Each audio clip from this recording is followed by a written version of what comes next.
नमस्कार दोस्तों, मैं नवीन यादव स्वागत करता हूं आपका doctor Amit IAS academy YouTube channel पर।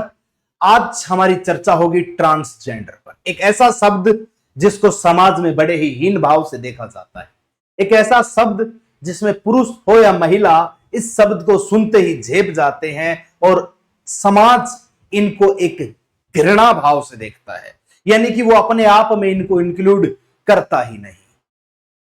हर कोई व्यक्ति इनसे दूर भागने की सोचता है, मानो ये जीवन ना होकर के गाली बन गया हो इनके लिए।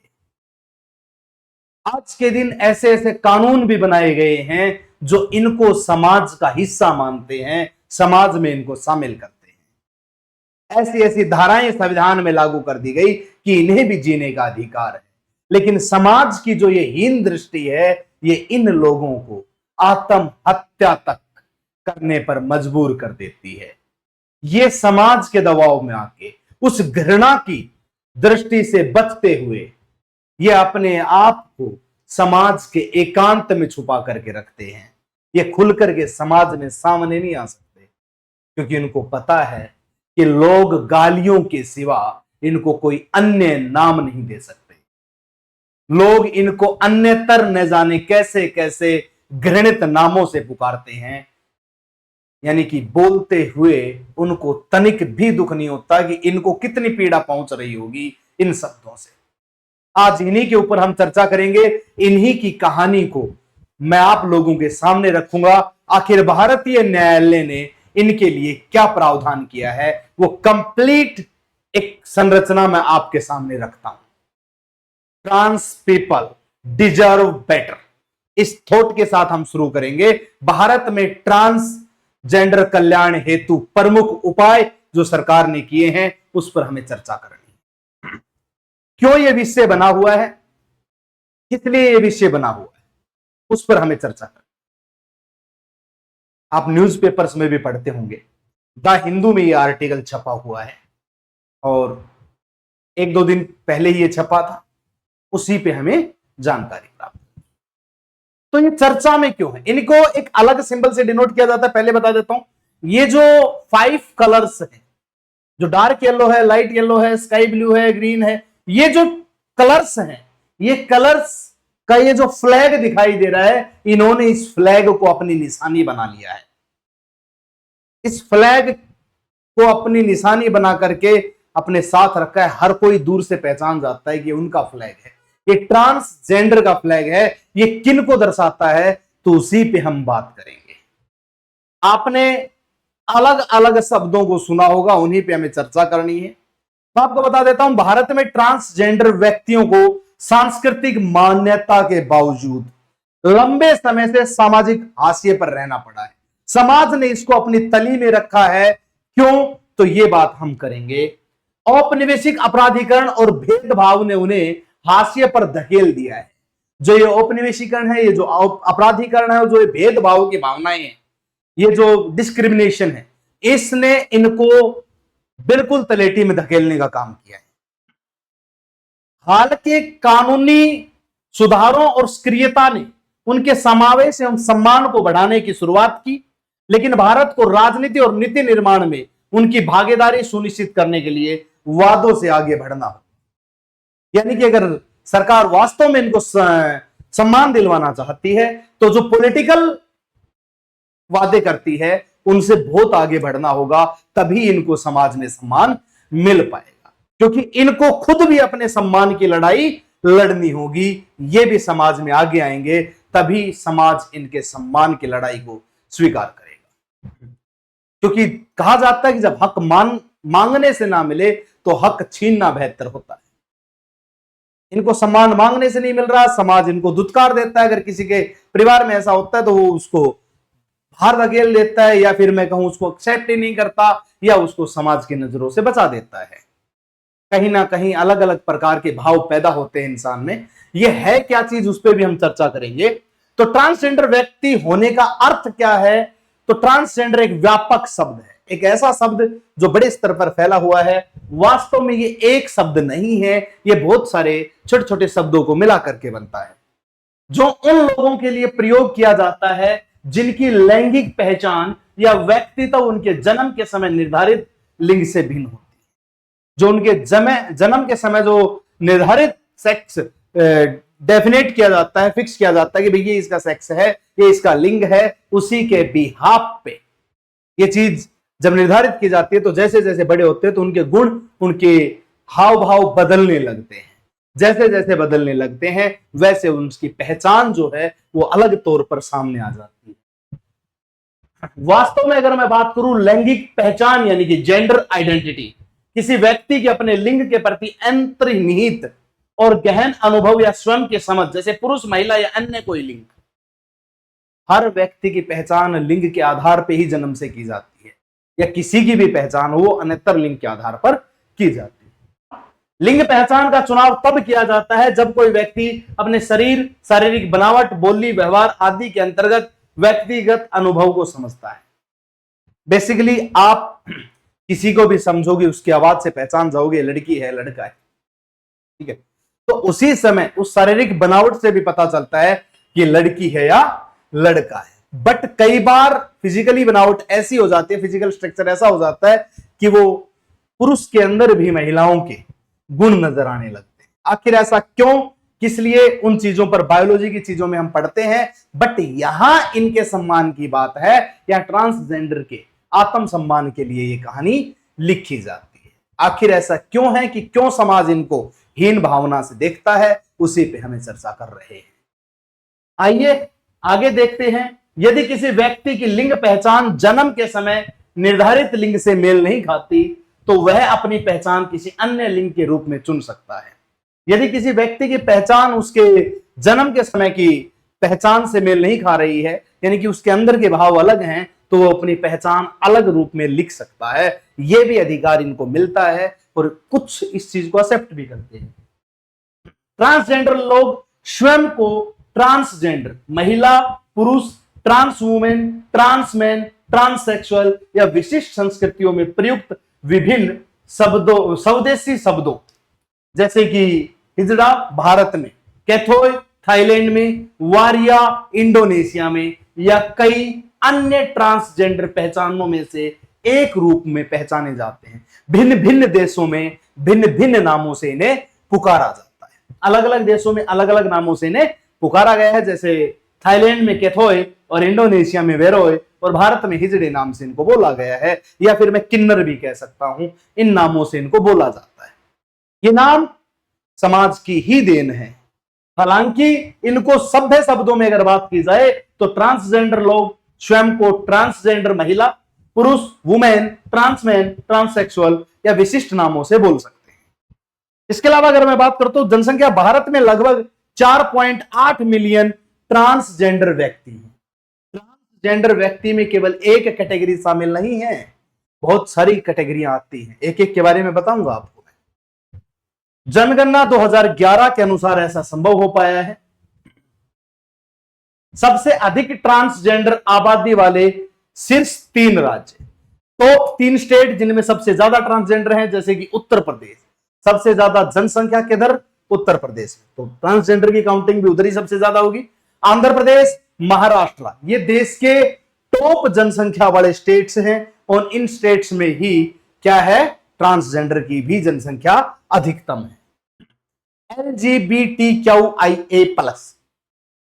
ये नाम यूज किया जाता है। LGBTQIA+ का मतलब होता है लेस्बियन यानी कि महिला का महिला के प्रति आकर्षण, गे पुरुष का पुरुष के प्रति आकर्षण, बाइसेक्सुअल कोई भी महिला महिला के प्रति भी और पुरुष के प्रति भी, दोनों के प्रति आकर्षण रखती है, लड़का लड़के के प्रति भी और पुरुष के महिला के प्रति भी आकर्षण, उसे बाई बोल दिया जाता है। टी ट्रांसजेंडर जो अपनी पहचान, जैसे मान लो कोई पुरुष है वो उसके अंदर दोनों के गुण आते हैं, उसे ट्रांसजेंडर भी बोल दिया जाता है। या फिर मैं कह सकता हूं कि किसी तीसरे दर्जे पर उसकी पहचान किन्नर के रूप में कर दी जाती है। क्यूयर, क्यूयर का मतलब जो बाहर से शारीरिक रूप से अपनी पहचान अलग रखता है और आंतरिक रूप से अपनी पहचान अलग रखता है। हाल ही में कुछ समय पहले एक मुद्दा आया था कि एक MBBS की तैयारी करने वाला एक डॉक्टर जो अपनी पहचान बाहर से पुरुष की रखता है लेकिन अपने आप को वो पुरुष समझता ही नहीं, उसको आइडेंटिटी पहचान करने में दिक्कत हो रही थी, वो अपने आप को उस भ्रम में रख रहा था कि वो लड़की है।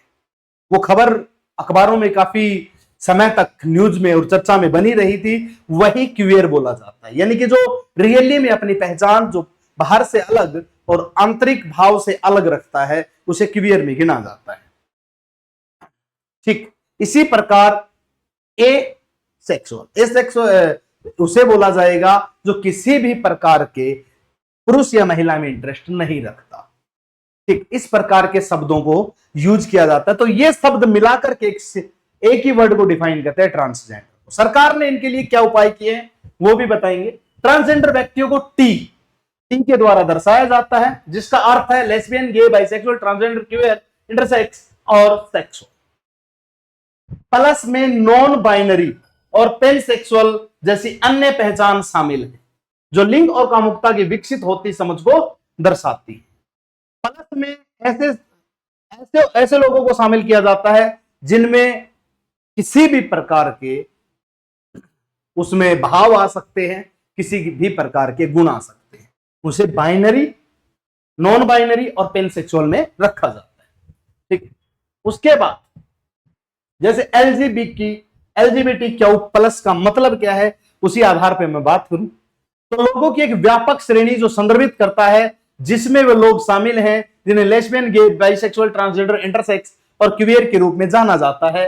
प्रत्येक प्रयुक्त शब्दावली में ऐतिहासिक, सांस्कृतिक, हिस्टोरिकल, कल्चरल और सामाजिक सोशलिज्म संबंधों के आधार पर व्यापक रूप से डिफरेंस देखने को मिलता है। ये समाज में किसी भी तरीके से उन लोगों के समान अपने आप को नहीं मान पाते, सांस्कृतिक रूप से सामाजिक लोगों के बराबर नहीं मान पाते। आखिर ऐसा क्यों है? तो ऐसा समाज ने ही इनको करने पर मजबूर कर दिया है। संविधान में इनके लिए क्या प्रावधान है वो भी हम देखते हैं। उसके बाद अगर मैं बात करूं तो एलजीबीटीक्यू के खिलाफ भेदभाव लैंगिक अभिविन्यास के आधार पर, लिंग के आधार पर समाज में इनके साथ भेदभाव किया जाता है। आप इन लोगों को जब देखते हो तो आपको मन ही मन हंसी छूटने लगती है, इंक्लूडिंग मी। यार मैं भी आप लोगों में से ही हूं, मैं कोई भिन्न नहीं हूं। कहीं ना कहीं मैं भी आप लोगों के ही विचारों में से ग्रसित हूं, क्योंकि मैं एक ही बात मानता हूं, जहां आप लोग इनको देख करके हंसते हो, तो अगर मैं आपके साथ बैठा हूं तो शायद हो सकता है कि आप जैसे विचार मेरे भी हों। इसमें मैं सबको शामिल कर रहा हूं, समाज के उन व्यक्तियों को जो इन लोगों के प्रति ऐसा भाव व्यक्त करते हैं। हमें कोई अधिकार नहीं दिया गया है किसी को जस्टिफाई करने का, बट संवैधानिक आधार पे इनको जब दर्जा मिला है तो इनका सम्मान बनता है, पर हम नहीं करते। वो हमारी सबसे बड़ी हीन सोच को दर्शाता है। उसके बाद बात आती है लैंगिक पहचान के आधार पर इनके साथ भेदभाव हो रहा है, अभिव्यक्ति के आधार पर और विशेषताओं के आधार पर इनके साथ भेदभाव होता है। एलजीबीटीक्यू अधिकारों की वैश्विक स्थिति क्या है? तो सूचकांक मापता है। एलजीबीटीक्यू और नॉन बाइनरी व्यक्तियों को किस हद तक विषम लैंगिक व सिजेंडर लोगों के समान अधिकार प्राप्त है। यह समलैंगिक संबंधों और विवाहों की वैधता जैसे 18 अलग अलग नीतियों पर विचार करता है। इनकी वैवाहिक वैधताओं पर भी विचार करने का काम किया जाता है। ये अलग अलग तरीके से इन पे विचार करता है। सूचकांक में उच्च मान का अर्थ है अधिकार, जबकि नकारात्मक मान प्रतिगामी नीतियों का सूचकांक है। पॉजिटिव का मतलब है उच्चतम अधिकार और नेगेटिव का मतलब है नकारात्मक मान प्रतिगामी नीतियां। किस प्रकार से उसके ऊपर अगर मैं बात करूं, ये जो सर्कल आप देख रहे हो 47 कंट्रीज सिंस 1982 से, ये काउंटिंग, ये टुडे के आधार पे है, काउंटिंग की जाती है। यानी कि ये जो 47 कंट्रीज हैं ये इनको डिस्क्रिमिनलाइज्ड मानती है। क्या मानती है? डिस्क्रिमिनलाइज्ड सेम सेक्स रिलेशनशिप को। ये क्रिमिनल में इनको शामिल नहीं करती है, आपराधिक घटनाओं में इनको शामिल नहीं करती है। 47 देश ऐसे हैं, ठीक है।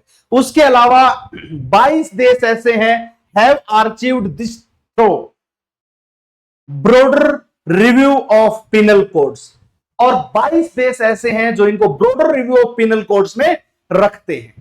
12 देश ऐसे हैं जो इनको हैव स्पेशली, एक बात बोलोगे यानी कि स्पेसिफिकली इनको रिपील्ड क्रिमिनलाइजिंग कैटेगरी में रखते हैं। ठीक, रिपील्ड कैटेगरी में इनको 12 देश रखते हैं।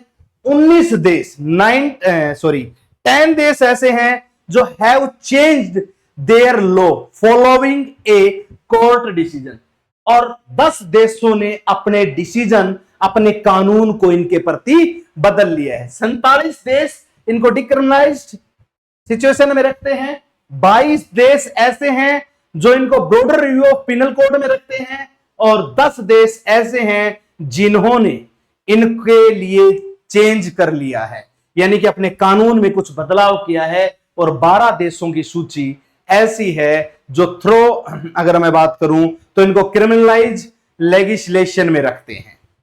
वहीं 73 कंट्रीज की अगर मैं बात करता हूं, 73 कंट्री इधर ये क्रिमिनलाइज सेम सेक्स रिलेशन, यानी कि 73 देश ऐसे हैं जो इनको क्रिमिनलाइज कैटेगरी में रखते हैं, आपराधिक श्रेणी में गिना जाता है। ऐसा कोई अपराध नहीं मानता मैं इन चीजों का।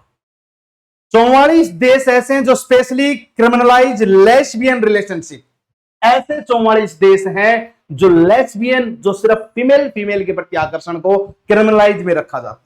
अलग अलग चीजों के आधार पर ये डिस्क्रिमिनलाइज है, ये क्रिमिनलाइज, ये सेम सेक्स यानी कि बिल्कुल उसी कैटेगरी के व्यक्ति को, उसी कैटेगरी के व्यक्ति के साथ रिलेशन में रहने पर ये क्या मानते हैं, ये आपराधिक घटना मानते हैं। इस प्रकार की कहानियां हमें देखने को मिलती है। उसके बाद हम चर्चा करते आगे। तो आज के दिन सिचुएशन ये है 73 और 44 वाली, और सिंस 1982 से ये चलती आ रही थी।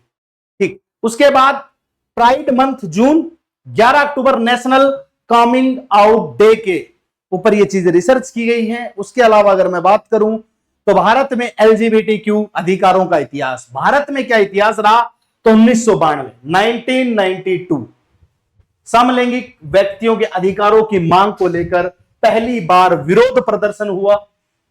लोगों ने विरोध किया कि इनको समाज में शामिल करते हो तो होगा क्या। फिर उसके बाद 1994 एक एनजीओ ने आईपीसी की धारा 377 की संवैधानिक वैधता को चुनौती दी, जिसे 2001 में खारिज कर दिया गया। एक एनजीओ बोलता है कि धारा 377 लागू नहीं होनी चाहिए, और कोर्ट के द्वारा इसे खारिज कर दिया गया। कोर्ट ने स्पष्ट बोल दिया कि भाई इनका अपना अधिकार है और ये बना रहेगा। कानून ने मान्यता दे दी थी। 1999 भारत की पहली प्राइड परेड, दक्षिण एशिया की भी पहली ही ये शामिल होती है। 2009 नाव फाउंडेशन बनाम एनसीटी, दिल्ली सरकार मामला दिल्ली उच्च न्यायालय में शामिल किया गया। दिल्ली हाईकोर्ट में सहमति से वयस्कों के बीच समलैंगिक यौन संबंधों को अपराध मानना निजता के मौलिक अधिकार का घोर उल्लंघन किया गया। उन्होंने कहा कि यदि ऐसा होता है और इसका कोई अपराध की श्रेणी में काउंट करता है तो यह निजता के अधिकार का उल्लंघन होगा। व्यक्ति के पास अपनी निजता का अपना मौलिक अधिकार दिया गया है। भारतीय संविधान के भाग 3 में अनुच्छेद 12 से 35 तक फंडामेंटल राइट्स का जिक्र है, जिनमें एक निजता के अधिकार का भी प्रयोग किया जाता है। तो वही निजता के घोर अधिकार का उल्लंघन करने की यहां पर बात हो जाती है। 2013 सुरेश कुमार कौशल बनाम नाज फाउंडेशन, सुप्रीम कोर्ट में मामला उठाया गया, उच्च न्यायालय के फैसले को पलट दिया। समलैंगिक विवाह की वर्तमान स्थिति 2023, सुप्रियो बनाम भारत संघ, सर्वोच्च न्यायालय ने समलैंगिक विवाह को कानूनी दर्जा देने से इनकार कर दिया। अब सुप्रीम कोर्ट ने इसको कानूनी दर्जा देने से मना कर दिया, साथ ही समलैंगिक विवाह को मौलिक अधिकार मानने से भी इनकार कर दिया। सुप्रीम कोर्ट ने इसको ये मानने से इनकार कर दिया। कब? 2023 में। 2015 में क्या हुआ था? समलैंगिकता को अपराध की श्रेणी से बाहर निकालने की मांग एक निजी विधेयक लोकसभा में प्रस्तुत किया गया। 2015 में इनको आपराधिक श्रेणी से बाहर निकालने की बात कही गई थी।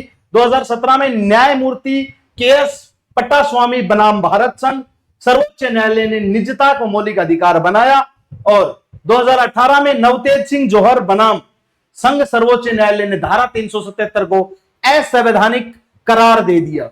2019 में ट्रांसजेंडर व्यक्ति अधिकारों का संरक्षण अधिनियम, ट्रांसजेंडर व्यक्तियों के अधिकारों की सुरक्षा और उनके कल्याण का प्रावधान किया गया। उनके कल्याण की बात भी यहां पर कही गई। तो इस प्रकार से ये चीजें चलती रही, और 2023 में ये चीजें बताई गई, यानी कि इस विवाह को मौलिक अधिकार मानने से इनकार कर दिया गया, इसको कानूनी दर्जा देने से मना कर दिया गया।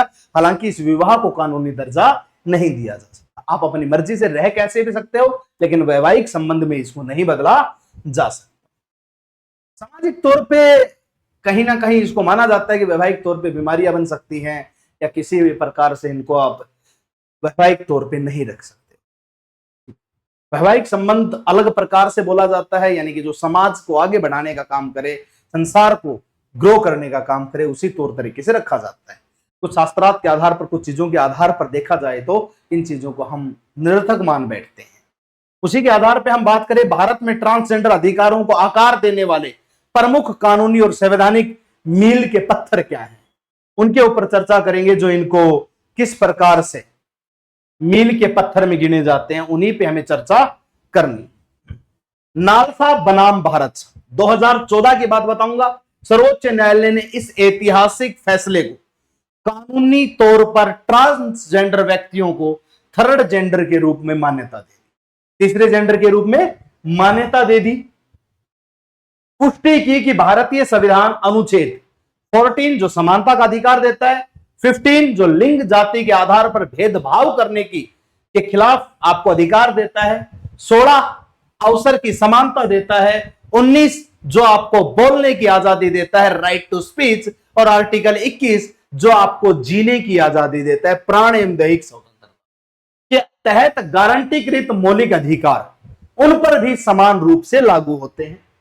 न्यायालय ने पुरुष, महिला या थर्ड जेंडर के रूप में स्वयं की पहचान करने के अधिकार पर जोर दिया। न्यायालय ने सभी को अपनी पहचान पर अधिकार करने पर जोर दिया है। बायोलॉजिकली जेंडर की तुलना में मनोवैज्ञानिक पहचान को प्राथमिकता दी है।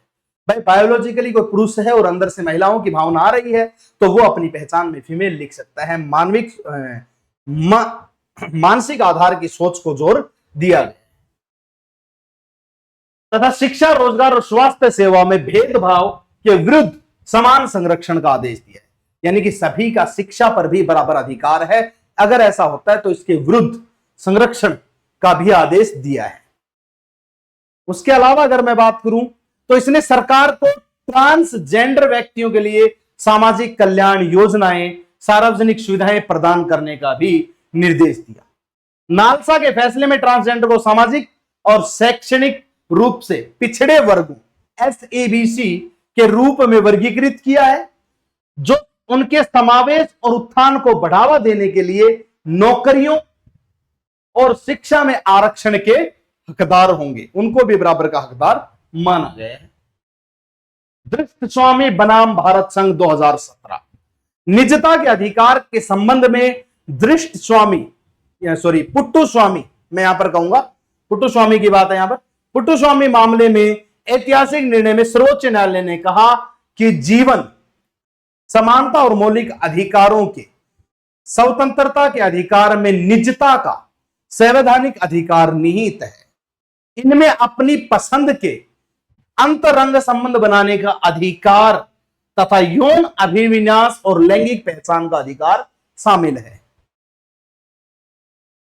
IPC की धारा 373 इंडियन पीनल कोड, क्योंकि जब यह धारा लागू हुई थी तो BNS नहीं IPC हुआ करती थी, इंडियन पीनल कोड हुआ करता था। धारा 373 गैर अपराधीकरण घोषित कर दी गई। नव तेज सिंह जौहर बनाम भारत संघ एक मामला आया 2018। इस मामले में सर्वोच्च न्यायालय के फैसले ने IPC की धारा 373 को रद्द कर दिया, कैंसिल कर दिया, स्पष्टली बोल दिया कि भैया ये लागू नहीं होगी। सहमति में समलैंगिक संबंधों को गैर अपराधीकरण करार दिया। उन्होंने कहा कि धारा लागू नहीं करेंगे, बट हाँ गैर आपराधिक रहेंगे ये मामले, आप अपनी मर्जी से कुछ भी कर सकते हो सिवाय भाई इस धारा को लागू करने के। तो उन्होंने ये रद्द कर दिया, बट इसको आपराधिकरण श्रेणी से बाहर कर दिया। अप्रत्यक्ष रूप से व्यापक LGBTQIA स्वीकृति को बढ़ावा देकर ट्रांसजेंडर व्यक्तियों के अधिकारों को मजबूत किया। ठीक, इस LGBTQIA+ इस कैटेगरी को बढ़ावा दिया गया और इनके अधिकारों को मजबूत करने का काम सरकार के द्वारा किया गया। भारत में ट्रांसजेंडर व्यक्तियों के समक्ष प्रमुख चुनौतियां क्या हैं? चैलेंजेस भी हैं, समाज इन्हें स्वीकार नहीं करता है, ये चैलेंजेस इनके सामने आते हैं। सामाजिक बहिष्कार, भेदभाव, समाज इनका बहिष्कार कर देता है, भेदभाव करता है। ट्रांसजेंडर व्यक्तियों को परिवार, साथियों और समाज में व्यापक समाज अस्वीकृति का सामना करना पड़ता है, उत्पीड़न का सामना करना पड़ता है। यह बहिष्कार उन्हें अलगाव और हाशिए पर धकेल देता है, उनको अलग कर देता है समाज से और पीछे नीचे की तरफ धकेल देता है। ये चीज यहां पर सामने आते हैं। बहिष्कार, लगभग 31% ट्रांसजेंडर व्यक्ति आत्महत्या कर लेते हैं, 31% सुसाइड कर लेते हैं, क्योंकि वो इस जलीलता को सहन नहीं कर पाते जो समाज करता है। जिनमें 50% सामाजिक कलंक और मानसिक परेशानी के कारण 20 वर्ष की आयु से पहले आत्महत्या करने का प्रयास करते हैं।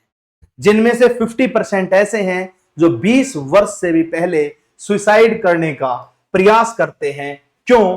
क्योंकि वो इस सामाजिक कलंक से बचना चाहते हैं। सोचिए, इन्होंने अपना जीवन ऐसा मान लिया कि यार हमारा जीवन हीन है, इन्होंने माना है ऐसा अपने जीवन को हीन, जबकि ऐसा नहीं होना चाहिए, क्योंकि इनको भी जीने का अधिकार है। सरकार ने बोल दिया कि ये अधिकार, ये इनके अधिकार में भी है, मौलिक अधिकार इनके भी हैं, ठीक है, ऐसा नहीं कि इनके अपने अधिकार नहीं। शिक्षाओं में बाधा, एजुकेशन सेंटर्स पे इनको पढ़ने नहीं दिया जाता। भारत में ट्रांसजेंडर व्यक्तियों की साक्षरता लगभग 56.1% है, 56.1% ही ट्रांसजेंडर पढ़े लिखे हैं। राष्ट्रीय औसत 74% 2011 से काफी कम मानी जाती है। उसके अलावा लगातार उत्पीड़न, धमकी, समावेशी बुनियादी ढांचे की कमी के कारण कई ट्रांसजेंडर बच्चे जल्दी ही स्कूल छोड़ देते हैं। उनको धमकी दे दी जाती है, मार देंगे, ये कर देंगे, वो कर देंगे, तो स्कूल ही छोड़ देते हैं, बेचारे जाते ही नहीं है। उच्च शिक्षा में नामांकन भी अभी बहुत कम है, हायर एजुकेशन में भी बहुत कम नामांकन, रजिस्ट्रेशन किए जाते हैं। प्रमुख केंद्रीय विश्वविद्यालयों में लगभग कोई भी ट्रांसजेंडर या छात्र या कर्मचारी नहीं है। इनकी सीट आती है, वैकेंट चली जाती है, कर्मचारियों की सीट आती है, वैकेंट चली जाती है, क्योंकि कोई भी ट्रांसजेंडर उनमें रजिस्ट्री नहीं कर पाता, क्योंकि समाज उनको वहां जीने ही नहीं देगा। यही सबसे बड़ी कमी है। यही हालात है कि इनको स्टेशन, बस स्टैंड पे मांगने के लिए मजबूर कर देते हैं। उनके अलावा अगर मैं बात करूं तो आर्थिक बहिष्कार और बेरोजगारी, इकोनॉमिकली भी इनका बहिष्कार कर दिया जाता है, बॉयकॉट कर दिया जाता है। बेरोजगारी बहुत फैली हुई है, लगभग 92% ट्रांसजेंडर व्यक्तियों को आर्थिक बहिष्कार का सामना करना पड़ता है। एनएचआरसी 2018 के तहत लगभग आधे बेरोजगार हैं। आईएलओ 2012 डेटा के अनुसार 48% बेरोजगार की श्रेणी में आते हैं। यह बात मैं नहीं कह रहा, सरकारी रिपोर्ट कह रही है, गवर्नमेंट डेटा कह रही है। भारत में ट्रांसजेंडर कल्याण हेतु उपाय क्या किए गए हैं? किस प्रकार के उपाय भारत सरकार के द्वारा किए गए हैं, इनकी हम बात करें। स्माइल योजना लागू की गई है। गरिमा गृह ट्रांसजेंडर व्यक्तियों के लिए पुनर्वास, कौशल विकास, स्वास्थ्य देखभाल और आजीविका सहायता प्रदान करता है। इनको स्किल डेवलपमेंट सिखाने के लिए सरकार ने पीएमकेवाई योजना में भी इनका दाखिला करने की अनुमति दे दी है कि वो कर सकते हैं, कौशल विकास, रोजगार में आ सकते हैं ये। और इनका पुनर्वास किया गया, इनको रहने के लिए घर देने के लिए आवास योजना में इंक्लूड कर लिया गया। आजीविका सहायता प्रदान करने, इनकी जीविका चलाने के लिए इनको हेल्प करने की भी बात कही गई है। Ayushman Bharat TG plus link पुष्टि, उपचार, स्वास्थ्य देखभाल आवश्यकताओं के लिए स्वास्थ्य बीमा कवरेज प्रदान करता है। जैसे भारत के हर नागरिक को आयुष्मान भारत कार्ड बना करके दिया गया है, उस आयुष्मान भारत की श्रेणी में इनको भी रखा गया है। इनका भी स्वास्थ्य के प्रति अधिकार है, उसका कवरेज किया गया है। निवारण तक पहुंच की सुविधा प्रदान करना, ट्रांसजेंडर व्यक्तियों के लिए राष्ट्रीय पोर्टल योजनाओं, सेवाओं और शिकायत निवारण तक पहुंचने की सुविधा प्रदान करना। जितनी भी गवर्नमेंट सर्विस है, स्कीम्स हैं, जैसे राष्ट्रीय पोर्टल योजना है, सेवाएं हैं, वो शिकायत भी कर सकते हैं, उनके निवारण की पहुंच, उनकी सुविधाएं प्रदान करता है। ट्रांसजेंडर व्यक्तियों को एक विशिष्ट ट्रांसजेंडर विकल्प के साथ विकलांगता पेंशन योजना के अंतर्गत शामिल किया गया है। एक इनको विशिष्ट ट्रांसजेंडर विकलांगता पेंशन योजना, उसको उसमें शामिल किया जाएगा। उसमें शामिल किया गया कि वो भी पेंशन के अधिकारी हैं। ठीक है। गृह मंत्रालय 2022 में तृतीय लिंग कैदियों के लिए कारावास में गोपनीयता और सम्मान की सुनिश्चितता का निर्देश दिया। ऐसे लोग समाज के दबाव में, प्रेशर में आके यदि अपराधी बन भी जाते हैं और जेल में चले जाते हैं, कानूनन उनको सजा सुनाई जाती है, तो उनको तृतीय लिंग कैदियों के रूप में सजा दी जाती है और उनको जेल में डाला जाता है। तो उनके लिंग को गोपनीय यानी कि हिडन रखा जाता है, सबके सामने नहीं लाया जाता, और सम्मान की सुनिश्चितता का निर्देश दिया जाता है कि उनके साथ किसी भी प्रकार का अभद्र व्यवहार नहीं होगा। ये सम्मान की सुनिश्चितता भी की जाती है। ठीक है। तो इस प्रकार की चीजें, इस प्रकार से इनके कल्याण हेतु उपाय किए गए हैं। तो ट्रांसजेंडर के लिए सरकार ने इस प्रकार के उपाय किए हैं। सरकार ने इनके लिए बहुत सारे योजनाओं के ऊपर काम किया है। इनको भी समाज में जीने के अधिकार की बात कही गई। इनको भी आर्टिकल 14, 15, 16, 17, 18 और 19 और 21 का प्रयोग करने का पूर्ण अधिकार है। इनको भी जीने का समाज में पूर्ण अधिकार है। जो समाज में कोई भी व्यक्ति यदि इनके प्रति हीन भावना रखता है तो भैया ऐसा ना करे। इनका अपना जीवन है, हमारा अपना जीवन है। हम अपने तरीके से जी रहे हैं, वैसे ही ये लोग भी अपने तरीके से जी रहे हैं। तो हमारा ये फर्ज बनता है कि यदि हम इनको सपोर्ट ना कर सकें तो हम इनको डिमोरलाइज या किसी भी प्रकार से इनको हाशिए पे ना धकेलें। इनको भी इनके जीवन जीने की आजादी है, तो इनको इनके तरीके से जीने दिया जाए। यदि हम इनको कलंकित करने का प्रयास करेंगे या किसी भी प्रकार से इनके साथ दुर्व्यवहार करेंगे तो भैया या तो ये अपना जीवन खो बैठेंगे या ये फिर आपराधिक घटनाओं में शामिल हो जाएंगे। तो इसीलिए ऐसा ना हो कि आपराधिक घटनाओं में शामिल हो या ये अपने जीवन लीला को समाप्त करें। इसलिए इनको हम आज से हीन भावना से नहीं देखेंगे और ना ही इनको किसी भी गलत तरीके से टॉन्ट करेंगे। भगवान ने हमें सामान्य बनाया है, बहुत अच्छी बात है, बहुत बड़ा सौभाग्य है हमारा। लेकिन किसी को असामान्य बना दिया या सामान्य श्रेणी में नहीं रखा तो उसका मजाक भी नहीं उड़ाना है। ठीक है। सरकार ने जो नियम और कानून बनाए हैं उनका सम्मान हमें करना होगा, क्योंकि संविधान से परे ना तुम हो, ना मैं हूं और ना ही इस राष्ट्र का कोई नागरिक है। राष्ट्र से ऊपर ना कोई हो सकता और ना कभी होगा, और ना ही संविधान से ऊपर कोई हो सकता। संविधान इस राष्ट्र को चलाता है और हम सभी उसी संविधान के अनुरूप इस देश में अपना भरण पोषण करते हैं और अपने जीवन को चलाते हैं। इसी के साथ मैं नवीन यादव आज की खबर से विदा चाहता हूं। जय हिंद, जय भारत, थैंक यू।